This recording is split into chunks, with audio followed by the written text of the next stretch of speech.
lahir dan keluarganya Sanusi Pane. Sanusi Pane adalah seorang sastrawan Indonesia yang digolongkan ke dalam angkatan Pujangga Baru. Sanusi Pane lahir di Muara Supongi, Sumatera Utara, 14 November 1905. Sanusi Pane adalah anak dari Sultan Pamukabaan Pane, seorang guru dan seniman di Batak Angkola, Muara Supongi, Mandaling Natal. Sanusi Pane memiliki 6 orang anak perempuan yang ia tinggalkan bersama istrinya karena ia sudah pergi dahulu. Sanusi Pane memiliki 8 orang saudara, di mana 2 dari 8 tersebut juga termasuk ke dalam tokoh nasional, yaitu Armijin Pane, seorang sastrawan Indonesia, dan Afran Pane, seorang pendiri organisasi pemuda himpunan mahasiswa Islam. Saya Yosi Amrita Effendi akan menjelaskan tentang pendidikan Sanusi Pane. Sanusi Pane pertama kali sekolah di sekolah Melayu kampung halamannya yang bernama Muara Supongi, Sumatera Utara. Tahunnya tidak terverifikasi, tetapi sekitaran tahun 1991 hingga 1912.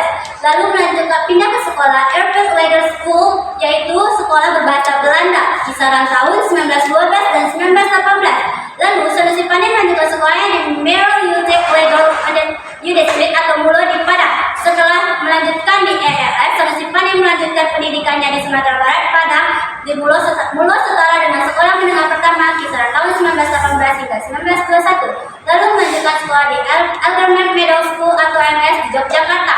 Sanusi Pane melanjutkan ke AMS kisaran tahun 1921 hingga 1924. AMS setara dengan sekolah menengah atas. Lalu melanjutkan sekolah di National English After School atau ANMIS atau bisa dikenal juga sekolah pendidikan tinggi di Batavia, dan Sanusi Pane memasuki sekolah kedokteran. Tetapi dia tidak melanjutkan sekolah kedokterannya dan lebih ingin terjun ke dunia pendidikan sastra. Saya Muhammad Brani akan menjelaskan tentang pekerjaan. Sanusi Pane memiliki berbagai pekerjaan dan menghasilkan sejumlah karya yang berpengaruh, yaitu yang pertama menjadi guru di Taman Siswa pada tahun 1928 sampai 1931 yang dimana didirikan oleh Ki Hajar Dewantara. Yang kedua, redaktor di majalah Panji Pustaka pada tahun 1931 sampai 1933, merupakan salah satu media paling penting pada masa itu. Yang ketiga, pengarang drama Kertajaya pada tahun 1932.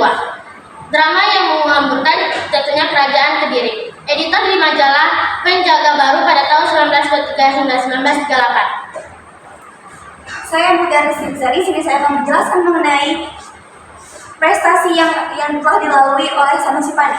Sanusi Pane merupakan sastrawan Indonesia yang sangat terkenal. Ia banyak melakukan kontribusi terhadap kebudayaan sastrawan Indonesia. Adapun salah satunya yaitu dia merupakan kelompok anggota Pujangga Baru. Dia merupakan seorang pendiri dan anggota aktif di kelompok Pujangga Baru. Pujangga Baru merupakan sebuah gerakan nasional yang membangkitkan kebangkitan nasional melalui karya sastra. Yang kedua, dia merupakan penulis drama terkenal. Adapun drama-dramanya seringkali mengangkat tema-temanya itu mengenai spiritualitas dan perjuangan melawan penjajah. Yang ketiga, dia merupakan seorang penyair dan penulis esai. Adapun isi puisi-puisinya mengenai tentang spiritualitas dan mengekspresikan bentuk keindahan Indonesia. Dan adapun bentuk esainya, dia biasa mengkritik sosial dan politik dan pandangan filosofis yang mendalam. Dan dia juga mendapatkan penghargaan pada 1962 oleh Republik Indonesia. Dia diangkat menjadi anggota sastrawan Indonesia. Dan dia juga berperan penting pada pendidikan dan kebudayaan di Indonesia. Saya Putri Silvanwar akan menjelaskan karya-karya Sanusi Pane. Sanusi Pane pernah membuat karyanya dalam bentuk puisi yang berjudul Pancara Cinta pada tahun 1926, Madah Wana pada tahun 1931, Puspa Mega pada tahun 1927. Kemudian ada karya sejarah yang berjudul Sejarah Indonesia pada tahun 1942, Bunga Rampai dari Kayak Lama pada tahun 1946. Kemudian ada Indonesia Sepanjang Masa pada tahun 1952.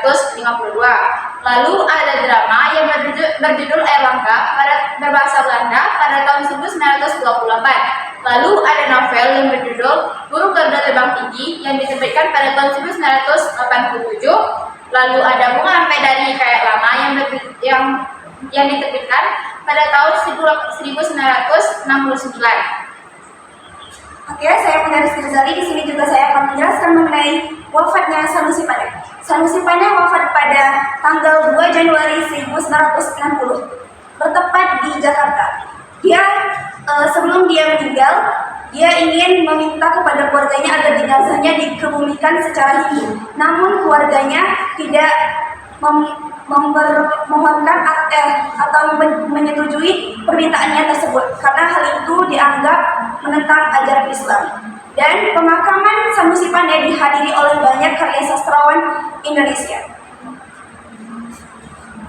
Oke, mungkin sekian dari kelompok Sanusi Pane. Mohon maaf bila ada kekurangan pada video kali ini. Wassalamualaikum warahmatullahi wabarakatuh.